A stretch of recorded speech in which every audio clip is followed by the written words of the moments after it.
There's fine, yeah.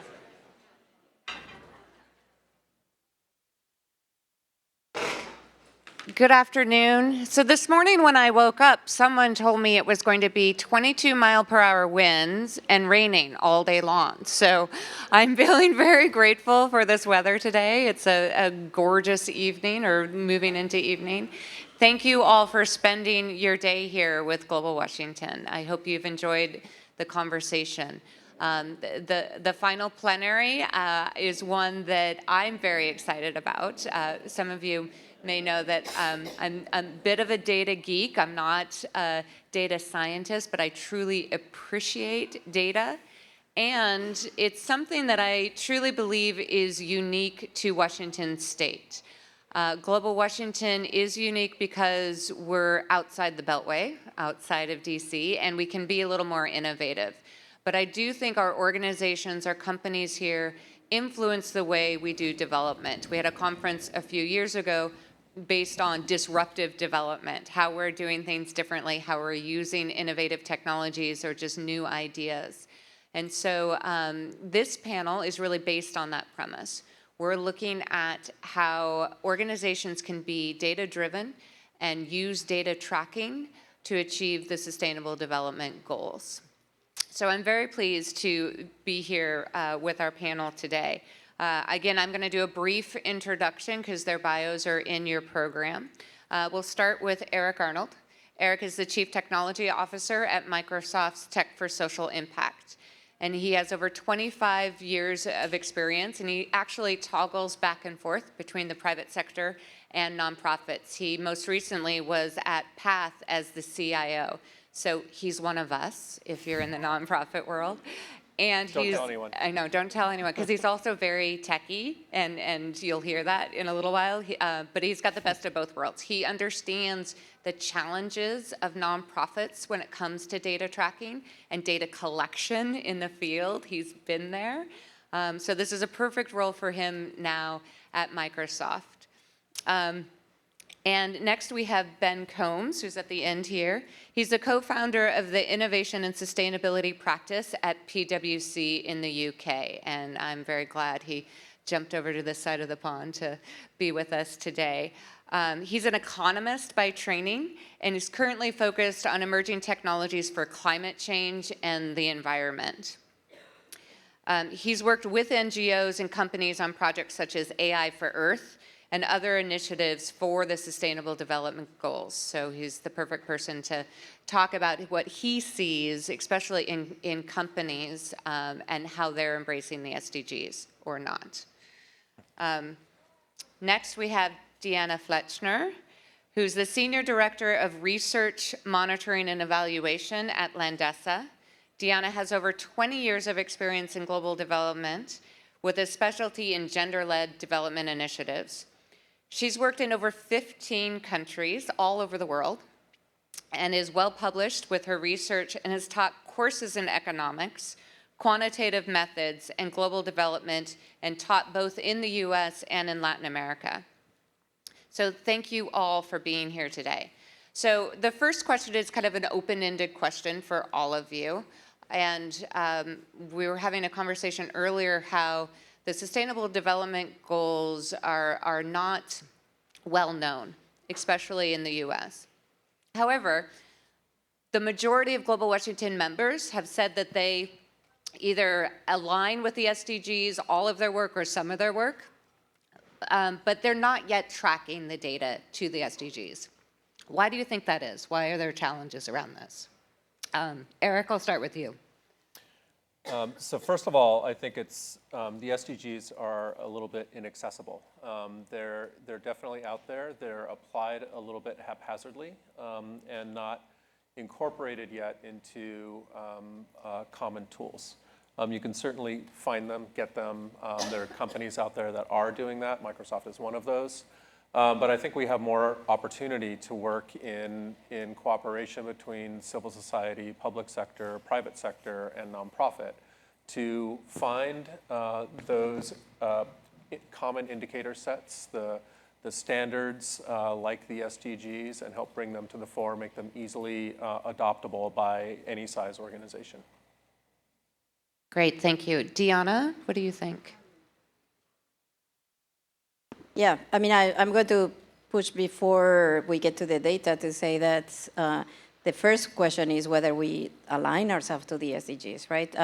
And yes, many organizations are working on something related to the issues covered in the SDGs, but that's not the same as saying that we're specifically aligning ourselves. And that shift would be required, and it's one of the key purposes of having this framework, and that takes time and takes effort, and people have to redesign their strategies, deal with their current commitments, fundraise for new projects, and so forth. So that transition will take time no matter what before we get to, are we even collecting the data? And then there is the question on, yes, we can collect data. The type of data that tends to be useful for organizations is more at the output level. The data that the SDGs require is more at the outcome level. And obviously there is a jump between what we're doing and actually seeing the type of results that are expected in the SDGs.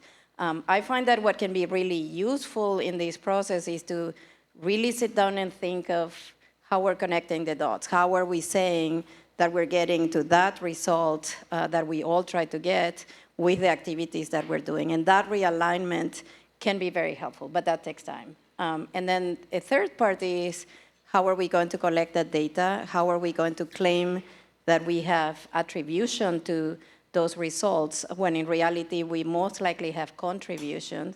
And who's going to pay for that? And how much time will it take before we see those results? So I think we have to have a more realistic sense of what's the story we're trying to tell, use these to anchor our work in a more targeted common direction, and then see what's the level of data that's helpful to us to get closer to that story. That's a really good distinction too. If you talk to nonprofits or even companies, they say, of course we're doing the SDGs, we're doing microcredit, right? But there's a big difference between doing the work of the SDGs and aligning what you do to track the outcomes to the indicators and targets for the SDGs. And that's a distinction we're making today. So thank you for that. Ben, open-ended, and what are you seeing? And maybe is there a difference in the US and the UK? Well, so each year we put out the SDG reporting challenge, which I think we've done for the last 3 years. The next one's coming out, I think, I believe on December the 2nd. But the snapshot from last year was that 50% of companies have selected priority SDGs, but only about a quarter of those companies, and this is a global survey, were really reporting against progress on them. And only 20% of chairs or CEOs were actually saying something in their annual statement about those SDGs. I think there are a number of issues about why that's the case. Even if people are selecting priority SDGs, we typically find that those are the SDGs associated with the areas they currently work. So if you look at the pharmaceutical sector, we'll say, oh, we need to look at the healthcare SDG. And that isn't what this integrated framework is about. This integrated framework is about looking at your impact across the SDGs. But because there are 17 of them, I think people are picking clusters or small numbers of them to try and report against. And I'm hoping that over the next decade, we're going to see a broader reporting. Why aren't people doing that? I think there's a massive skills and capabilities gap. I mean, typically within most organizations, sustainability teams can be quite small, and they may not have the sort of skills, or the social teams or the purpose teams can be small as well. So this whole idea, which is great, of bringing the sort of the SDG agenda right up to corporate strategy level, which I think it is becoming and percolating up, means a very different way of operating. And the companies that we talk to are grappling with that change of how do they bring that into core corporate strategy, which is clearly a positive, but I think that's taking time from the traditional reporting of smaller metrics, which were perhaps more tangential to company performance. And now we're trying to see a systemic shift, and I think that will take time. That we are seeing, the good news is we are seeing companies wanting to make that step and make that change over time. So, you know, we're 5 years into the SDG journey. We've got 10 years to 2030, and we really need to sort of hope that what people are doing with that framework is now going to really accelerate action to 2030, and we really hope that that's the case, obviously. Yeah, one thing to add on to that is As companies are looking to incorporate the SDGs more within themselves, we're not yet seeing consistency across governments and across funders to build the SDGs into their into whatever framework they're using for reporting out on results. Some are, but there's a lot of inconsistency, donor to donor, funder to funder, a lot of inconsistency, even program grant officer to grant officer. So getting some ability to have the SDGs incorporated as an indicator set along with whatever other more targeted indicator sets need to be used in the tracking of the work, I think is a really important step. That's great. Thank you for that just opening to set the context. Eric, I want you to talk a little bit more. Microsoft has come out with a common data model. And someone told me once that this could be the holy grail for the SDGs, so no pressure. But if you could talk a little bit more about what the common data model is, the CDM, and what Microsoft and you are thinking about as it applies to the SDGs. Sure, yeah, and I think about it a little more agnostic than a holy grail. But So one of the biggest challenges that I had when I was in the sector is anytime we wanted to do something with technology, it felt like we were reinventing the wheel. Particularly in a grant-driven, project-driven environment, the technology was getting invented, reinvented, grant to grant. Just the simple ability to track the program design to the outputs, outcomes, the activities, the traceability down to the services that are being delivered back to the donor, that was very fluid. And so one of the things I wanted to try and help with when I joined Microsoft is I saw that we had an opportunity to work with nonprofits large and small, work with funders, large and small, institutional donors and private foundations, to identify what best practices would be common across most nonprofits, and then invest in those best practices to develop essentially a data dictionary, a set of entities and attributes and relationships between those entity and attributes that we could publish open source on GitHub, available to anyone, platform agnostic, that then Microsoft would act as the first best customer of that and build solutions on it, which is what my team does. So the importance of that is that then becomes a bit of a Rosetta Stone across different platforms. So if you have then private sector technology organizations that want to invest in nonprofit, it takes cost out of that, it takes R&D out of that equation for them so they're able to work more effectively in the nonprofit industry with lower margins. If it also takes cost out of the equation on the nonprofit or funder side, because if you're working across multiple platforms and you want to aggregate your data and tell a story with that data, you now have a map. And then that map can be used in whatever platform, be it Azure or AWS or Google or what have you, to then aggregate the data and apply advanced analytics on that so you can tell a richer story, or use that data in cooperation with externally publicly available contextual data, or even the real holy grail is how to share that data with other agencies that are working on similar problems, or share that data with a funder real time so that you're able to assess the efficacy of a program and more target the reinvestment into things that are really driving impact, and have the conversation be less about overhead and less about the compliance and achieving the structure of the grant, more focused on the services that are being delivered most effectively. That's great, and that's similar to what Raj Kumar said at lunch, flipping it into looking instead of just project-based, but looking at what we're actually trying to achieve. So that could be very helpful. And so in the course of developing that, we're also then identifying what standards exist. We don't want to reinvent standards. We want to apply standards that are already out there. So IATI, the International Aid Transparency Initiative, we've incorporated that. We've just incorporated the SDGs and have a monitoring and evaluation tool that consumes the SDGs as an indicator set. You can apply additional indicator sets on top of that to do your program design. And we're looking next at HEXL, the Humanitarian Data Exchange language, to incorporate that. Also looking at things that are for smaller, more local nonprofits, so standards that exist around volunteering, that exist around health and human services agencies, that sort of thing. But definitely a tool that all size NGOs can use to figure out either in your M&E or volunteer or a way to improve your service delivery. Yeah, that's the hope, that it's a reference architecture and a data schema with tools built on top of it that can appeal to any size organization. Thanks. Deanna, so Landesa works with governments in the Global South on land rights. So how are you talking about incorporating the SDGs? How are you talking with them about the SDGs, and maybe talk about your efforts around 2015 to have the SDGs recognize land rights? Yes. Even though my daily work is a lot more in the data and the SDGs are more narrowly defined, I think that it's really important to think more broadly about why we're in this conversation and see there what role Landesa played and what it intended to get. And we engaged in the SDG conversation for one reason. We wanted to make sure that land rights were included, explicitly included in the SDGs.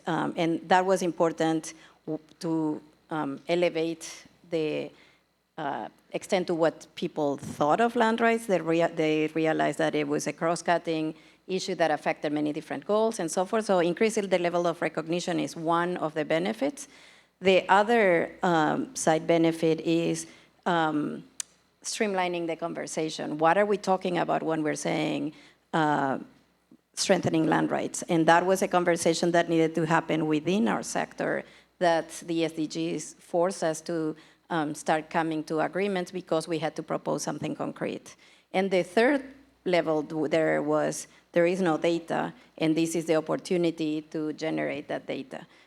It's a way to change the conversation, because from now on, as different stakeholders start to report, decisions in the sector will hopefully be based on evidence. And so we see the three layers of importance here, and we're acting in three ways. We first engage with the SDGs to try to get land rights included, and as I was telling other people before, we work with a coalition of something like 700 organizations in this process.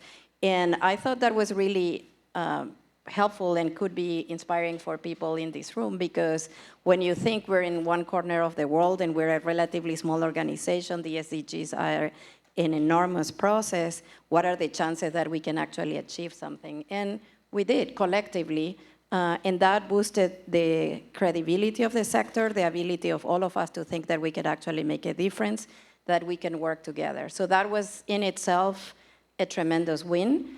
We then got the land rights issues in the agenda as a commitment. And so part of what we're working on as Landesa individually and with others and through different stakeholders, government, civil society, and corporations, is on how we make a difference so that those commitments get closer to being realized. Somebody was talking about whether we really believe that this will happen. Will everybody had secure land rights in 2030? Well, most likely no. But we can make a big difference between now and then, and that's what we're trying to do through systemic change. So that's one area through which we work, which is not specific to the data, but can definitely make a difference. And we do track that work.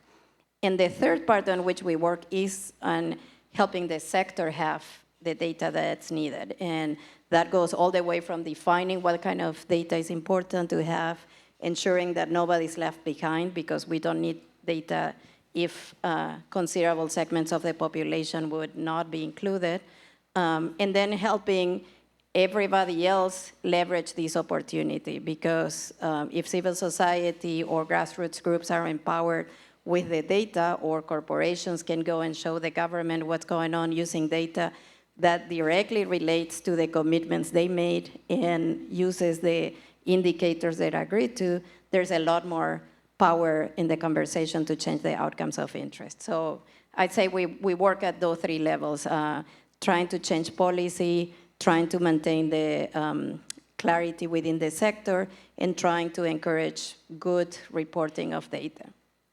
That's great, thank you. Ben, can you talk a little bit more about what you said earlier in your work with companies, and maybe give some examples? Do you think that this is an effective tool the SDGs as a framework for companies to adopt? I mean, I think it has to be an effective tool because that's what we as 190 plus governments have agreed to and need to do over the coming decade. And I think the key challenge is getting people aligned to use that tool in a way. I certainly think I sit in the consultancy arm of PwC, but from a sort of audit and risk perspective, I think one of the reasons we're seeing people reluctant to report at the moment is the difference between correlation and causality. And I think if you look at an outcome-based metric, people are reluctant to say, well, we did actually achieve that because they're worried about, litigation but I see that as a positive because people are taking those metrics seriously and they're saying, if I report against that, I want to be able to say that I've done that. So I think there's going to be a bit of a challenge there over the next few years about how we report against outcome-based measures, and we at the firm are going through a big sort of impact measure and how we do that and thinking about how we measure impact. Which is, I think, all really positive, but there's a lot to work through, as there was, having worked in climate change for 20 years, about how do you report on Scope 1, Scope 2, and Scope 3, and all of those issues about emissions. I think there are similar issues around how we report to these.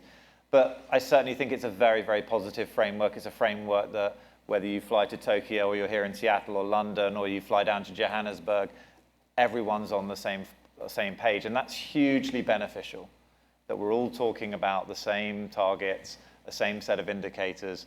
Of course, there's complexity there, and that proves a lot of challenges, but at least it's a framework we can all get behind that's had a lot of rigor behind it and a 3-year process at the UN to get there.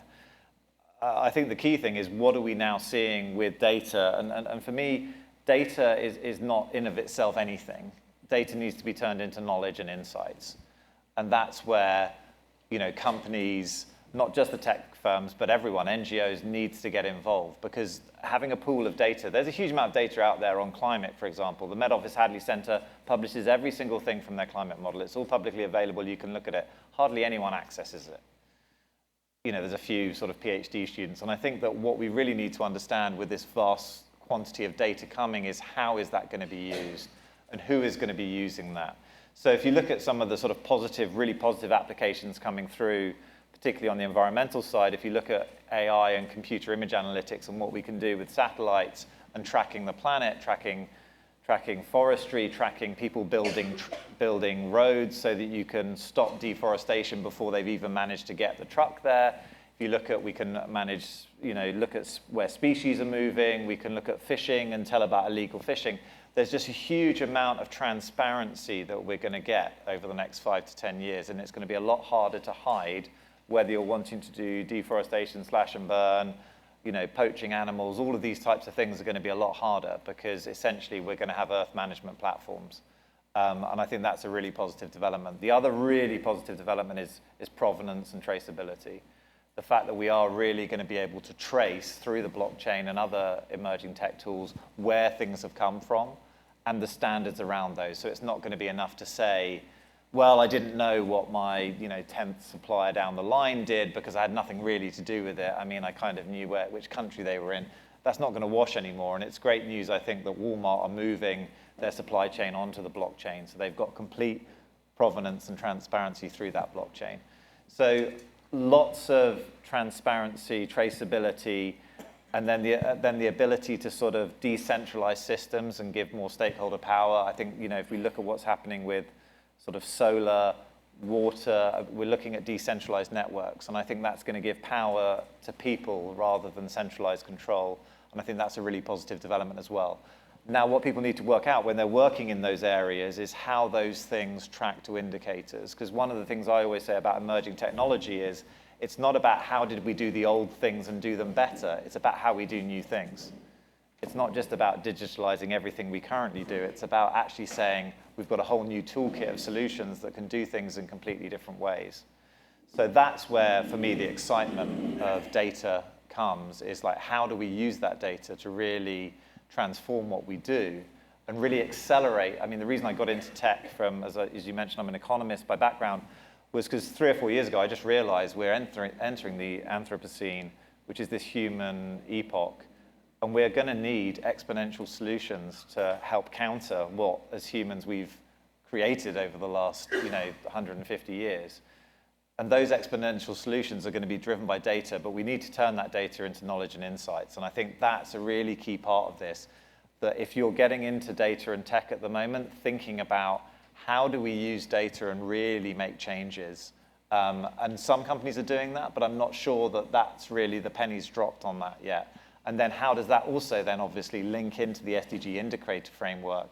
And might there be a way, I think that framework will slightly morph over the next decade, because I think these things evolve. So I think there's a big job there. And the final thing I want to say on this is just thinking about multidisciplinary. I came into tech 4 years ago. I'm an economist, and I was a bit nervous because I don't know much about tech. I know quite a lot more now, obviously. But we all need to get involved. We cannot have a world designed by 20 to 30-year-old males living on the west coast of the States. We have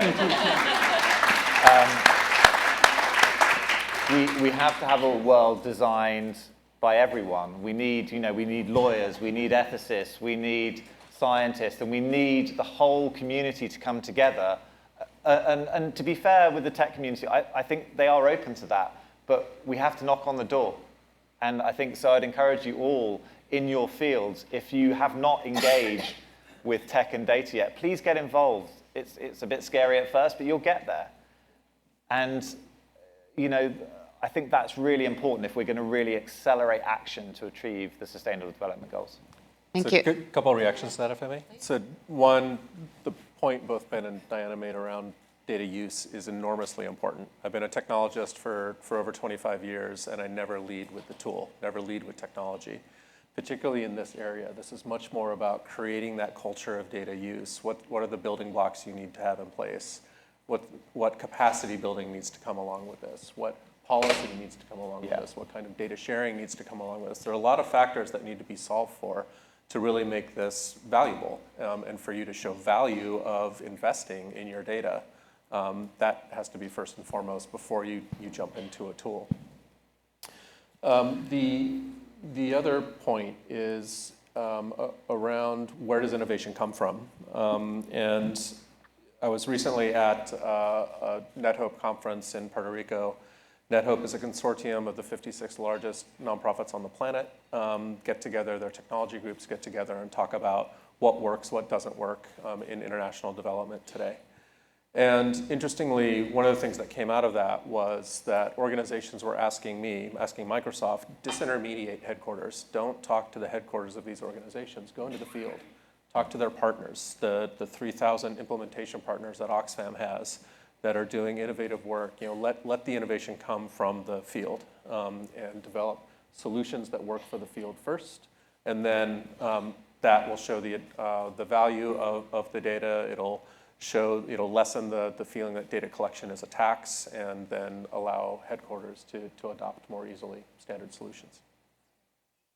Diana, do you have any follow-up as well, either on involving civil society in your own data tracking, or comments on the front end on how you create these? Yes.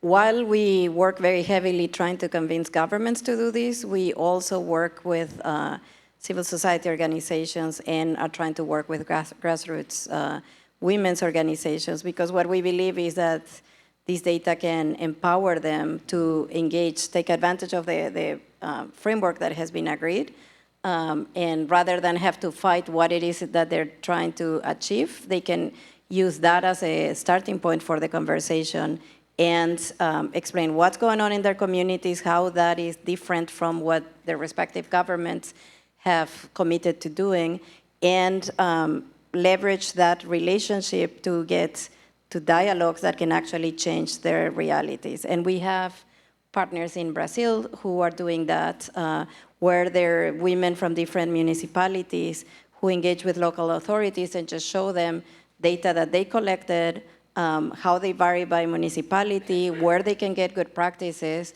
and what they would like the government, the local authorities to do. And these authorities want to respond. They are in regular contact with the communities, so they've actually taken steps to make a difference. And this conversation that started in the context of land rights obviously gives the skills and the relationship to then advocate for changes in many other domains. So we absolutely feel like even though getting to big numbers will be difficult, getting specific groups to use these opportunities and empower themselves to negotiate is a lot easier and faster than convincing a statistical agency to change a survey instrument that they apply every 3 to 5 years. That's great, thank you. So I have one last question for each of you, one to answer. There's probably nonprofits and possibly for-profits out there that say, I have my own M&E, I have my own data set. Why should I change that? Why should I even look at the SDGs? No one needs another data set or another way to ask your field staff to go out and collect data. So what are the benefits? You've talked about some of them, but maybe we can reiterate around using the SDG as a framework for the member organizations here. Eric, maybe I'll start with you. Yeah, sure. So first of all, many people here probably realize the SDGs aren't perfect, right? And they are an indicator set amongst other indicator sets, and they take the conversation far forward and allow governments and corporations and others to have something to snap to get their heads wrapped around how an organization that doesn't necessarily work in the nonprofit sector or work towards sustainable development or work towards conservation or whatever it is, to give them a framework to think about how they engage.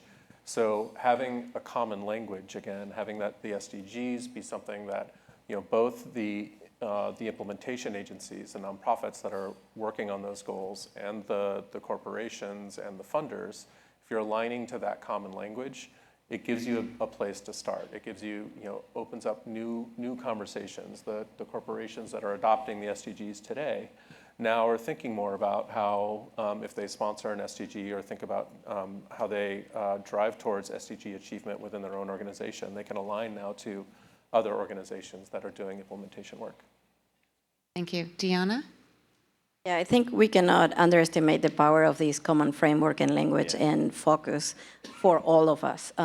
So that's definitely key. But I think in the context of your question, we also have to realize that, number one, it is costly and difficult to gather data, and we have to recognize that. And this is not the only demand, and whether or not we can synchronize demands is a different story, but the reality is that people who are in charge of collecting that data feel the burden, and they feel the burden particularly when they're not really using that data. And so the question here is, how do we change that culture?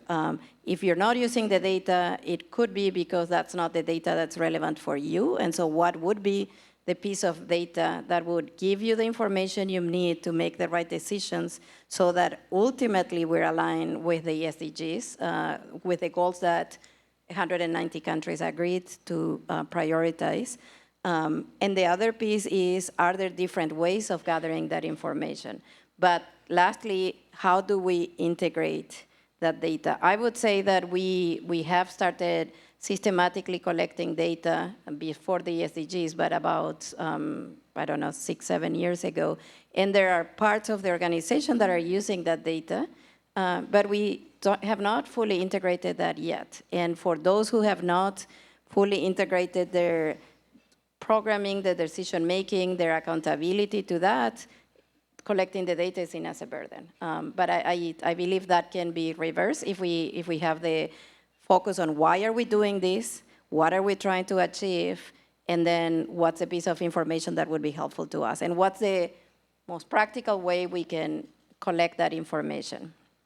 I would say another piece to consider here is to make sure that in that process we don't forget about quality and about inclusiveness, right? The drive for numbers and for saying that we're successful and we hit I don't know how many results that we wanted to get can easily detract from the idea that at the end of the day, we're trying to change lives. And so the ultimate goal should be change that is meaningful and that is sustainable. And to the extent possible, I worry less about the indicators that we have ourselves as making sure that we are empowering partners to track what they're doing in a sustainable way as well. Great, thank you. Ben? Yeah, I think we've got to be honest that new systems and frameworks can be costly to get off the ground. I mean, change is expensive. But the good news about the SDG framework is we know it's going to be here till 2030. There's not very many times you get a 10-year, well, you had 15, but now we've got 10-year time horizon to get behind. So I hope that's an incentive for people. You don't often get that much certainty about what the framework is going to be in a decade's time. So that hopefully will encourage some investment in changing techniques and processes. But of course, there's a cost. One thing I would say is if people are aligning to those indicators and that framework, there might be further funding and other avenues available to those organizations, because if that's the common language, that is the way in which people will be thinking about how to track developments and all the good that people are doing. So I can see there are issues, and particularly there's always an issue I used to work in government, for micro firms and small companies in terms of new data and new requirements. But I hope that the long-term nature of this and the fact that there's hopefully advice that's cropping up around the network to support people, and there are global organizations who are, I know, trying to help, like in sustainability. We've got the WBCSD, we've got the World Economic Forum, all trying to help think about this framework now in this common language. So I hope that there'll be increasingly amounts of data and tools to sort of help people report against that indicator framework, and it's something that as a firm we've been thinking about as well. That's great. Thank you so much. And I've mentioned this before, but Global Washington is very committed to this issue. Part of our SDG initiative at Global Washington is really raising the profile of our members' work through storytelling, through profiles, through feature stories. But another piece of it is around the data tracking. So in 2020, Global Washington will be diving into this more and more, figuring out what tools and techniques that our members need to be successful.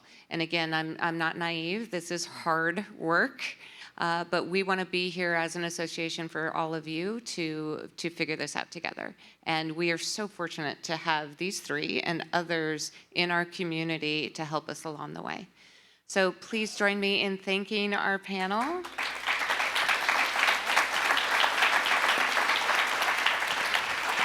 Thank you. Next, I want to call up my board member, Marty Kostra, and he's going to introduce our next session.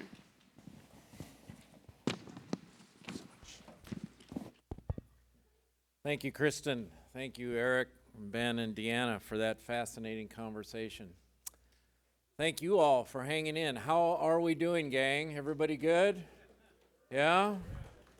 I was looking out, thinking about all of you diehards. You are the SDGs, the stellar development geeks, hanging in here to get us through today's wonderful conference. Next up, we have a conversation between two people intimately aware of the global movement for the SDGs. Tony Pippa is a senior fellow at Brookings, and Alex Reed leads the Goalkeepers initiative at the Bill and Melinda Gates Foundation. Both Tony and Alex have traveled the world to inspire and promote the SDGs with civil societies.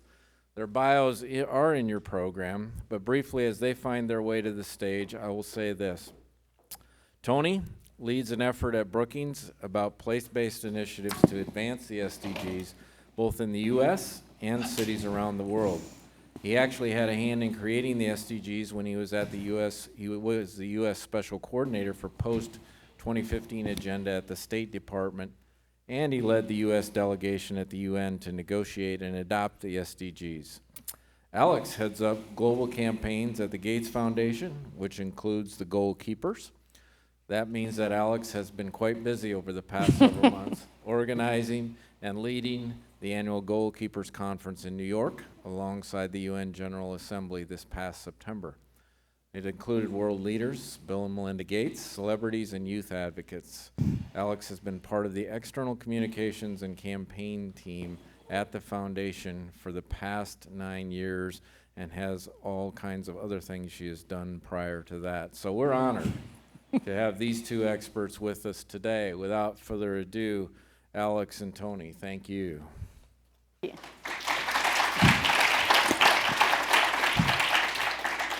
Well, thank you, Marty, and thanks to all of you for being here. All right, closing plenary. You guys hung in there. Keynote. We're going to bring it home with some panache. So with a beautiful sunset actually happening on the water. So throughout the day, you've been examining what progress looks like in light of the SDGs, and we just had a great panel actually talking about measurement and the actual measurement and what that can look like in terms of outcomes. This discussion will hope give you a bit of a perspective on what the global movement looks like that is really in light of the Sustainable Development Goals. And as Marty mentioned, I'm doing some work at Brookings that I did lead the US delegation at the UN to negotiate the SDGs. SDGs are negotiated at a national and global level.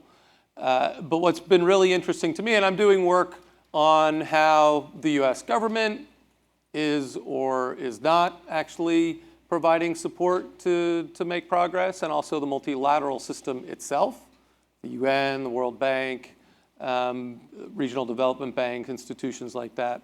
But I'm also working with a set of communities from across the world that are actually taking these national and global indicators and applying them to their local communities and saying this is actually the framework that we can measure and mobilize action around our own local community progress.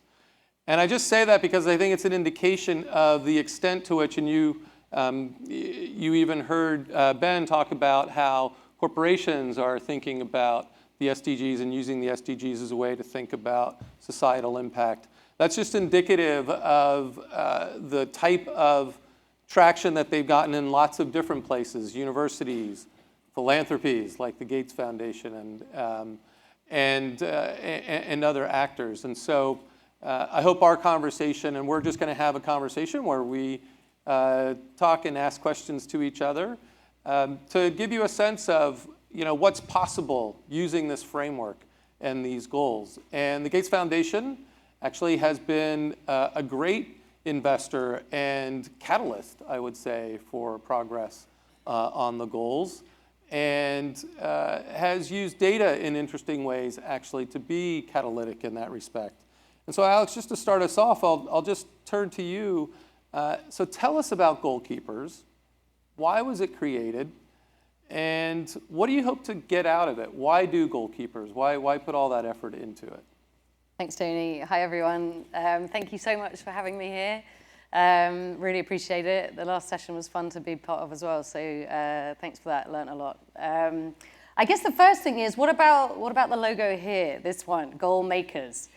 So when I remember like when we first started thinking about the brand for Goalkeepers, people were like, that goalkeepers actually keep the goals out. They stop the goals. Like, yeah, no one will notice. It's fine. And then, other people come along and they make it more obvious that maybe. Yeah, if you guys are doing your job right, the score is 0-0. Exactly. So yeah, but it seems, I don't know, it seems as a brand to be resonating somewhat. So hopefully that works. But yeah, why was it created? I mean, the core of it is ultimately we want to drive progress on the Sustainable Development Goals, and I think in 2015, 2016, Bill and Melinda Gates would be, regularly, I guess, on the circuit of UNGA and would go, and I think we're seeing, sadly, kind of waning of global development on the sort of global agenda, and in many ways for good reasons, climate change coming up, issues around refugees, so many other topics. But it felt like for a while that actually development in this sort of like some spaces where it was really the topic for so many years in the 2000s was starting to kind of not really be front and center for a lot of conversations where it should have been. And I think Melinda in particular came away in 2016 at the UNGA and just said, maybe it's time for us to put our brand front and center here. We're right at the beginning of the SDGs. In a way that we didn't do with the MDGs, we were probably late to the party with that. Like, maybe we should use our brand. We know we have this very, influential role and we can convene people. Maybe we should do that. and sort of came away thinking, you know, maybe there's a space there, maybe there's an opportunity to actually host an event where we really celebrate the people who are doing the amazing work, like give a shot in the arm for all those people who, whether it's, you know, coming to an event where Barack Obama speaks and it just gives you a sense of kind of the excitement and that my work is worth doing. Like, if we can do that, like, we should try it. So she was kind of noodling on that and encouraging us to think about that. Do we really need another event at a world stage? You know, is that right? But it seemed kind of like it could be worth trying. And at the same time, maybe not surprisingly, Bill Gates is going, what about the data? So he was like, maybe we need a data report that should track the SDGs, and you know, it should hold up ourselves and our own investments accountable. And it's a way of us kind of digging into the data in a fun way. And those two sort of things came together at the same time and outgrew this concept of goalkeepers. And in 2017, really, like it was just a test case, and as I said, we just weren't sure whether that was what the world really needed. And I guess you guys can tell us if we do in fact need it. But the event happened, and we showed up, and we were very fortunate. Aside from Bill and Melinda Gates, you know, Barack Obama was there, President Obama, sorry, the Prime Minister of Canada, Justin Trudeau, Malala, you know, just this incredible group of speakers. But actually what was profound for me being involved in it was the audience. We just were blown away by this energy that we had no idea was really there. I mean, you've probably been to a lot of UN events, and no criticism there, but there's a certain style to them. And we looked out and thought, this is really different.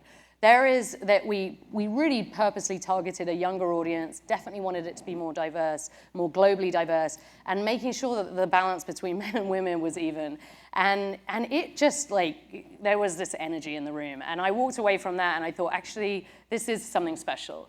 You know, it felt like there was a sense that people everywhere around the world, if they were working in this space, they wanted to feel like their work was relevant, and that we were giving them a sense of that sort of validity, that, like, actually you are connected to something bigger. I think Ben mentioned this in the session before, but that sense of the connection, and that there is a common language. We somehow tapped into that. And I think there was no going back, basically, after that. It was like, this is kind of fun, this is cool. And, you know, it was, the introduction said, it was pretty exhausting as well.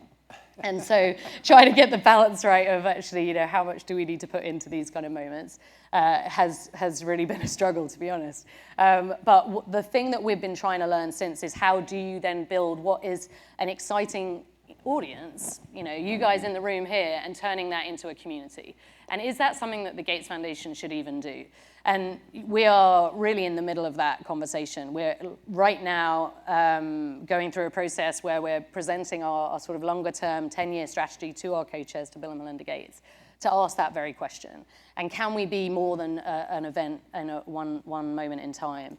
And what is it that people want from us, and can we deliver that? So that's kind of where we are at the moment. Oh, but maybe as someone that was there to design the SDGs in the first place, you could tell us, like, do we need a goalkeepers? Like, what is the sort of, I guess, the appetite or the need for these kind of global communities, movements, events as such? Yeah, so one, I would say kudos to the Gates Foundation and to goalkeepers, because I think, yes, the easy answer to that question is definitely. And I think he had to say that, by the way. Yeah, well, I think it goes back to what we were just talking about on the panel beforehand as well. So look, the SDGs are not perfect. Eric said it. I take full responsibility. I did my best. They should be way more precise. They shouldn't be a political compromise, but they are. But they are this framework that does give a common language and a common North Star. So the interesting thing, I think, about the SDGs is we're awash in data. Everybody's got data. Everybody's measuring, you know, what things look like. But what are we measuring towards, right? And if we're trying to end extreme poverty by 2030, that's an actual endpoint. That's what we're trying to get to. But there are a lot of indicators. There are a lot of targets. There are a lot of indicators. It seems sometimes overwhelming and sometimes hard to get around. So I think at a very basic level, translating that into something that's digestible, accessible, especially for audiences that don't live it every day, I think is really powerful. But doing it based on data and taking a page from what Ben said, doing it in a way that the data provides knowledge and insights. So what I love about Goalkeepers is that it's not just data and even trend data, but it's data that says, here's where we are right now, here's where we've been, and if we actually really want to get there, there's a delta. And that delta then says to us, what are the interventions and what are the things that we need to mobilize around to get there? So I think that basis in data and turning that data into something accessible, digestible, and also influential with the insights to say, here's what extra effort we actually need to make, I think is really important. But I also would say, yes, we need goalkeepers, but we need lots of goalkeepers, right? We need lots of these types of events, and I would challenge like the organizations in this room to think, how do I use my influence? They might not be the Gates Foundation and have the broad influence that you have, even with governments, but even in the contexts in which you're working, you could say, how do I use my networks, my influence, how do I bring data to bear to then have that conversation in the work that I'm doing? I would see this as a movement of goalkeepers in some respect. Because I think you can have a community conversation, actually, that takes data, uses it in a similar way, tries to map it out, look at what the insights are, and then create a community conversation around what do we need to get there, what are the types of partnerships we need, how do we as an organization need to think about doing our work differently, how do we partner with the communities in which we're working differently. But I think it also comes back to what you were just saying about the audience, and that's inspiration. The one thing that I find in my travels, talking about the SDGs and talking to those who are working to progress on the SDGs, one of the real value propositions, in addition to the common language, is that it is a positive agenda. And a positive agenda that people in a sometimes scary world full of sort of overwhelming amount of change can feel like they're actually going to be able to help be a part of progress. And that progress is actually attached to a global movement of others in places they don't even know also working toward the same thing, and it might all aggregate up to something. And I think the power of that inspiration and the power of that hope is actually really, really important. And I love the way in which Goalkeepers actually engages a young set, a new set of leaders even, to be bringing that energy and leadership forward. So that's my answer. You know, I had to say it though, didn't I? So as you come out with your annual progress report, and that's basically what it is, give us a sense. What are the highlights? What are you think on the goals that you're looking at? What are we doing well? And then, frankly, what are the lowlights? What are the challenges as you see them right now? How's the foundation thinking about that? Yeah, and maybe just before answering that, I think your point on this message of progress is, is so important, and I think we all have a role in that. Maybe it's no surprise, like Bill Gates loves to sort of focus on his optimism, his impatience, and his optimism. But I think now more than ever, it can be so depressing going online and looking, particularly on Twitter, and just like whether it's Brexit from my own country or what's going on here, like you can easily find you're going down these rabbit holes of negativity. And actually, whenever there's a Goalkeepers event, it's really fun because you kind of go on your own feed and you're like, oh dear, and then you type in Goalkeepers, it's like, oh yay, everyone's like fired up and positive, and it's really inspiring. Yeah, it's inspiring. So that's kind of one of the highlights of the broader work and event. But in terms of the report, I guess the way I kind of thought about your question was more around sort of what is it doing, where have the highlights been in the overall kind of, I guess, both process and kind of output of doing this kind of report. So the first thing I thought was that there's so much demand for it, which again, I know it's kind of easy when someone calls, it's Bill Gates' team here, do you want to write on the report that we do, and you can have an interview with Bill Gates. It does kind of come a bit easier than maybe other organizations. So we have that, but it has actually been fascinating to see the focus has been so much on the data. And that data really is sexy. It just is not, it's like so kind of amazing that we can end up thinking that data is so wonky, but actually people, that's where the news is. So even this year in the sort of outcomes of some of the media coverage around the report, it was interesting because even, when Bill would do lots of these interviews, and actually it was the New York Times that did a front page on the report, and that came with no interview with Bill. It was just based on digging into the data, and they did their own analysis, their own data viz, and it got a front page piece. And that to me just was like, it blew me away, and I thought that's kind of where we got to focus. That's where the news is. There's such demand for it, and we mustn't forget that. It does require us to actually have insights. There are some outlets that have the capacity to go in and dig through data, but there are others where they do require you to kind of do that work for them. But it's nonetheless really exciting to see that. I think the sort of higher level value of even internally us doing this work and producing and committing to doing a report every single year has actually forced people to get their data in gear. So the first year we did this, I think there were 3 indicators. We only look at 18 indicators, but there were 3 where it just said no data. And you could imagine presenting that to Bill in year 1. You're like, what? Okay, well, it turns out that even though, maybe it's the communications team running this function and, the program teams think, oh, yeah, we don't need to pay attention to that. Well, actually, Bill's wondering, why was the ag indicator saying no data? It's funny, year 3, full of data suddenly. So, I think, credit to, it does work. It's an accountability mechanism at so many different levels, and I think we have to trust in that. It is worth doing. I think the other kind of highlight for me has been, as an organization that you probably all aware is so focused on specific issues and can seem somewhat just very vertical-minded, this Goalkeepers platform has allowed us to push the foundation in looking at things in a more cross-cutting way. And the second year, we looked at population growth and this term human capital, which, underneath that is, looking at health and education, which you can soon get quite vertical. But it pushed the organization, including those programmatic teams, to say, actually, how do we lift up? How do we go across the SDGs and not just think about our one silo? This year, we talked about inequality, which honestly, going into that conversation, I was sort of skeptical that we could get to a place where the organization could really show up in a way to talk about that holistically. But it worked, and I think it allowed us to have conversations with more organizations, more partners around such a hot topic. I think it's important the foundation is in those conversations, and I think it's pushing us inside the organization to think deeply about our work. And then I think from a gender perspective, that's something that we as an organization are pushing on more, and I think the Goalkeepers report allowed us to sort of, again, remind each other that gender is one of those issues that cuts across. Yes, it's SDG 5, but it is critical that we look at gender across all the SDGs, and I think we're increasingly doing that.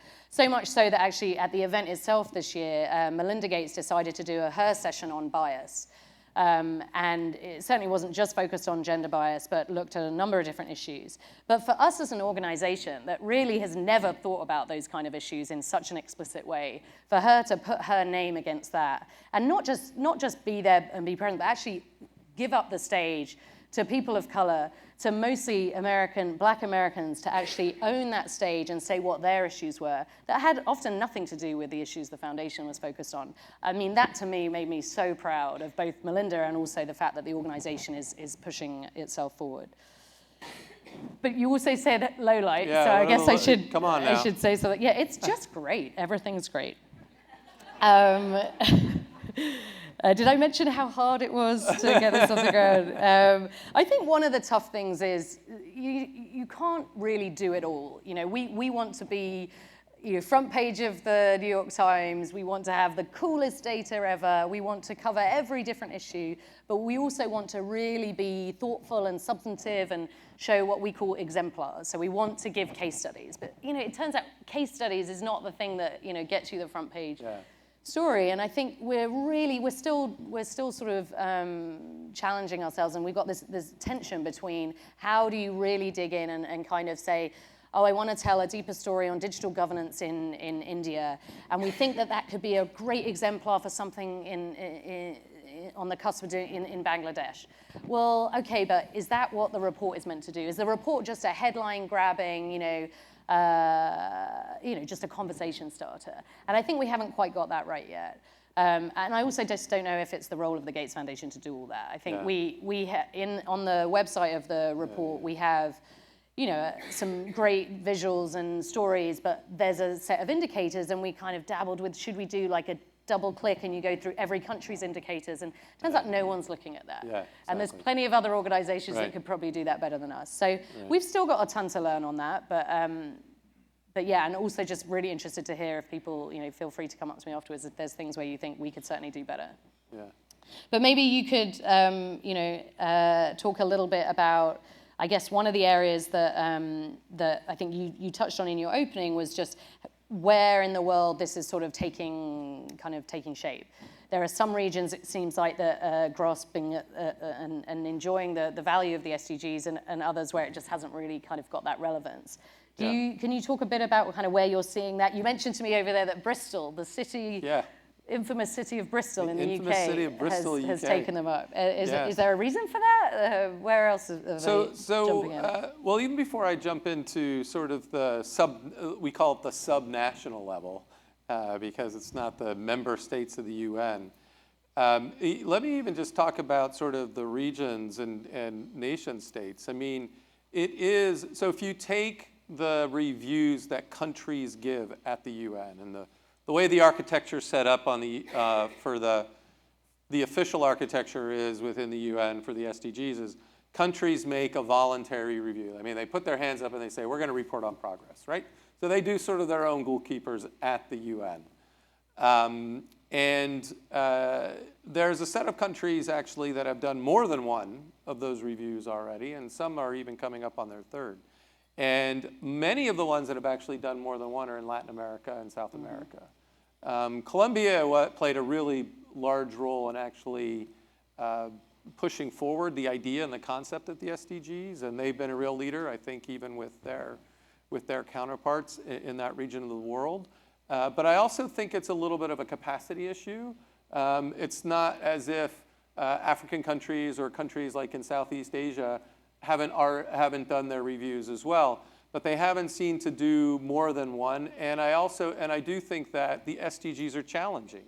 They're challenging in their breadth, they're challenging in their ambition, and they're challenging in that they ask you as a government and as any institution to sort of break down the silos like you were talking about, right? Goalkeepers helped you do that a bit. And governments find that really hard to do. I mean, you're in a ministry, and that ministry is like the health ministry. That ministry is the education ministry. And so actually looking for the intersectionality and interdependence of the SDGs is quite difficult. But it is interesting in that I see so much traction for non-national actors, right? So city governments, Bristol. I host a set of senior city officials from what I call vanguard cities across the world that are taking these are national targets, right? These are not made for the city of Seattle. Like, you have to do some translation to get them down to the local context. But cities are doing that work.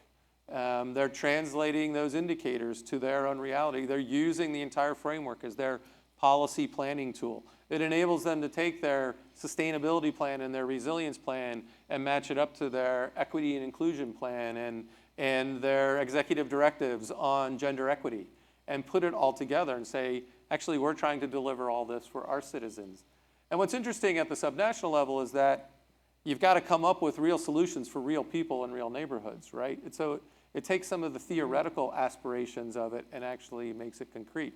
And Bristol's done an incredible job. The university there has partnered with city government and a leading mayor. They did a city strategy that actually they put within the context of the SDGs.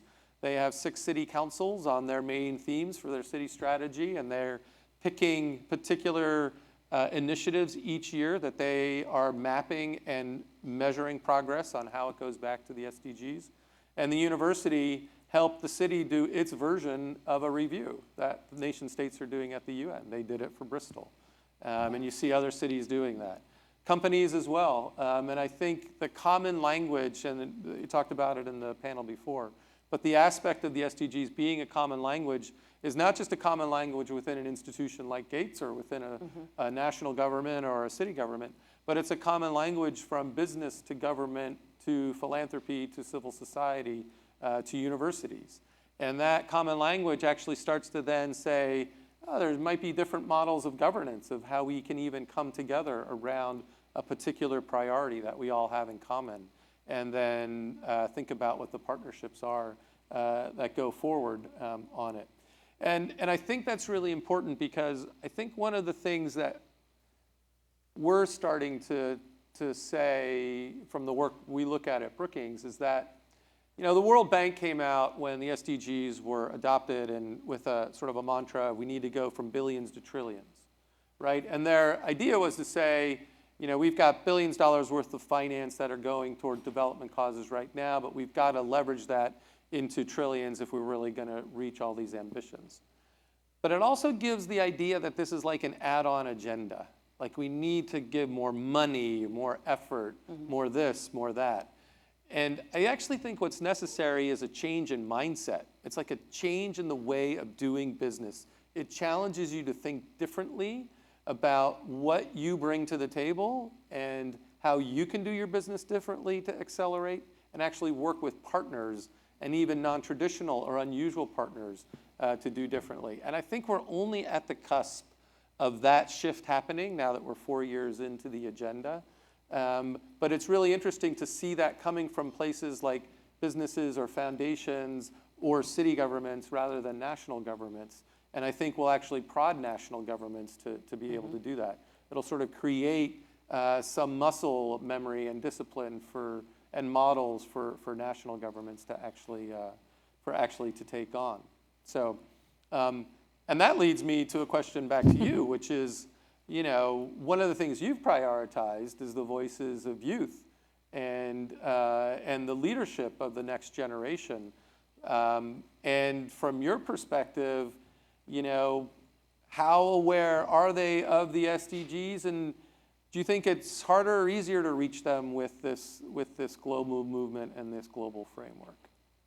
Yeah, I mean, the audience and the sort of community that we're building of goalkeepers is sort of maybe like just such a niche group, because I don't know if they're really representative of the youth, because they're so engaged. They're you know, we sort of call them emerging leaders or emerging influencers. Like, they're young, they're probably like, they're in their 20s. We're not talking about like teenagers mostly here. We're talking about like people in their 20s and 30s, but they are doing incredible things. And to me, it's like, there's no option but to invest in that generation. And you know, some of the people that we met, to be honest, that's been the most inspiring part of this whole thing, is the people that we've been, you know, have the privilege to engage with on Goalkeepers. So from this woman called Shaifa Akur is a Kenyan politician, and she's like 31, I think, 32, and she set up a political party in Kenya, which turns out not that easy to do, and but she persevered with that. And I've had the sort of fortune of being able to kind of interact with her and learn from her, and the sort of power that she exudes is something that has been, as I said, has been really inspiring, and seeing her online and being prepared to be as courageous as she is in her country is something that I think we can all learn from. And I think the experience, and what I hope the foundation can continue to do with this program, is actually make sure it is a sort of two-way exchange and not a top-down. You know, the foundation from over here in Seattle is telling, you know, Kenyan young women what to do. It's like, that's not the vibe that I've at least tried to create. A couple of other examples, a guy called David Senge has been sort of, again, another inspiration for us. He you know, he's a Sierra Leonean, trained at MIT, kind of real techie. He went back home and became the chief innovation officer. And we kind of, I guess, found him along the way somehow. I mean, he'd already done a TED Talk, so we can't take credit for him. I tried to, but he came to Goalkeepers in year one, and just sort of watching him interact and realizing what a star he was, we actually asked him to curate Bill Gates' session last year, and he then was able to actually bring the president of Sierra Leone with him. And since then, he's now being asked to be the Minister of Education. And to think that someone who, you know, and he's, again, early 30s, maybe 33 or something, like someone who is pushing change, is driving so much within his country and doing it through the SDGs and believing in that. I mean, there's just, youth, it's kind of like, it sounds patronizing in a way, and it's like, these are the people changing the world, like they're in the government now. And that's kind of like, that's who we're trying to target with this. Another guy, Nikhil, his Indian guy, and he's been in Bollywood for years. Again, young guy, late 20s, early 30s, and he'd been working in Bollywood for years and just kind of getting fed up with the whole, like, I don't know, the corporate part of it. And he came to Goalkeepers, and he was excited because he got to meet Richard Curtis. And he said to Richard Curtis that he watches Love Actually every year at Christmas with his wife. And Richard said, "You and Harry Styles are the same." That's so he said, "Okay, right. Well, actually, now having been to Goalkeepers this year, you know what? I've decided I'm going to quit my job." And he quit Bollywood, and he decided to set up this social entrepreneur, or be a social entrepreneur, and create this social enterprise, really focusing on mental health and campaigning around mental health for young people, young men across India. And he's taken this around India. And since then, both him and Schaefer, who I mentioned, have been part of our advisory board for Goalkeepers. And that's sort of like just seeing them and what they're willing to do, the courage that they're showing, for me, is like what we're learning from the community and what's helping us understand and get better at thinking through like what goalkeepers can and should be. So I don't know if they're reflective of youth, but they're the youth that we're trying to attract and engage. That's great. It's so inspirational, though. It has been hugely inspirational for me. Maybe one last question then for you, Tony. We're here in the US. What is it that you think the SDGs can do as a platform to garner more support from the US government or from more US philanthropists or other maybe private sector partners as well? Yeah, it's a great question. And in fact, we had a roundtable this year. Brookings hosts people like Madeleine Albright and Mary Robinson on a yearly basis. And this year we talked about sort of the narrative of 2020 for US global leadership. And at this point, sort of with an American first foreign policy, this is not a real priority of the US government. The US is the only OECD and G20 government actually not to do a national review of the SDGs at the UN. And I think the question comes back to sort of that positive agenda. There are corporate leaders, there are cities, there are philanthropy, there's civil society and NGOs actually working on this. And so how does that provide a ballast, and can the SDGs be something that actually helps provide momentum for why the US actually ought to be engaged in development and globally? And I think one of the key things to come back to, and if you look closely at what's in the goals, is that they're really reflective of American values and the way in which we think development really needs to occur. One of the things that's most disappointing to me with the lack of leadership at this point is that we fought really hard to have an SDG like Goal 16, which is about democratic responsiveness, strength of institutions, justice, and peace, and we're not really using that. But it's actually now there, it's part of this agenda, and I think that actually would speak to those who would ask, why should the US actually be engaged in global development and on these particular issues? So I think it's there in waiting. I think we're politically distracted right now, but my hope is that, and even on the MDGs that came before, the US government didn't really embrace them for the first 7 or 8 years, and then came on in a strong way in the second half of the agenda. So I hope the SDGs can provide a platform for something like that going forward. So I think we're out of time, but just one last quick question, a lightning round here. So what could people in this audience do to engage in this global movement? I mean, firstly, I think more people need to be wearing their pins. I haven't seen many pins. Swag. Everybody needs swag. So get your swag, yeah. I was sort of, I think everyone in this room probably is, an advocate for the goals, but I do think it needs to be on the agenda. It needs to be something, framing everything you do around the goals. Like, we've got this one window, we've got a decade. Yes, it's sort of, I guess, in some ways a long time, but in other ways, not long at all. Like, we have this window. We have to put our work into that lens. And I think the thing that sort of resonated with me in the previous session, and something that we're constantly kind of asking ourselves at the foundation does it come down to political leadership? Is the reason why Bristol did what it did is ultimately because it had one leader there who pushed it? Is the success of Goalkeepers because we've got a leader that's got behind it? Can you find that leader within your organization who will be your advocate? Because it does take the person at the top, in my mind, that has to force these things through. So whether you're at PwC or Microsoft or whatever company around here, what are you doing to make sure the person at the top who has that power is actually saying the right things and using this in their work? Because I think without that, it's going to be a lot of talk and a lot of conferences, but without the action. Well, I really agree. And I think whether you call it goalkeepers or goal makers, back to my earlier comment, that is a role that all of you can actually play. Look at what your sphere of influence is. Use your data and get your data to be a mobilizing or an action-forcing platform, and then be inspiring and bring people together around it. And use it. Wear your pin. Thanks very much. Thank you. Great to have talked with you.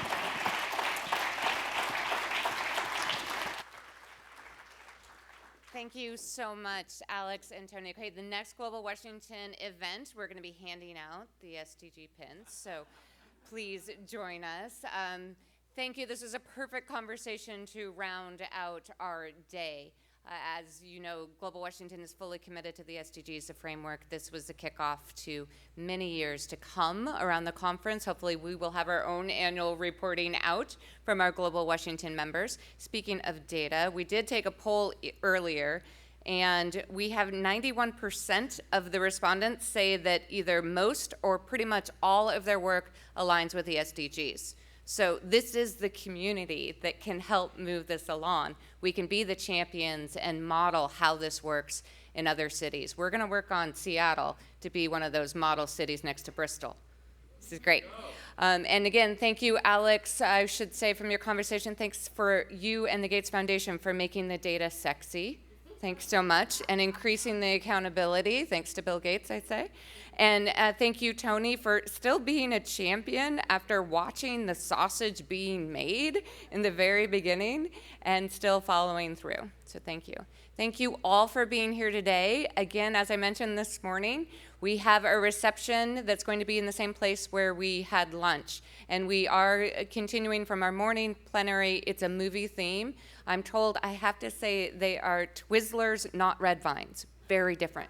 So Twizzlers are there and popcorn. You all have a drink ticket in there. And if you want to drop your business card or write your name and put it in a fishbowl, we're going to do another drawing. We're actually going to do 8 drawings, I believe, for the Tasvir tickets for their South Asian Film Festival. It's an annual film festival. You should really go drop your name in the fishbowl. We'll do some drawings on that as well. Again, we hope to see you at more Global Washington events throughout the year. We are kicking off our SDG issue campaigns in January with a issue campaign related to disaster relief and resiliency to look at the anniversary of the Haiti earthquake.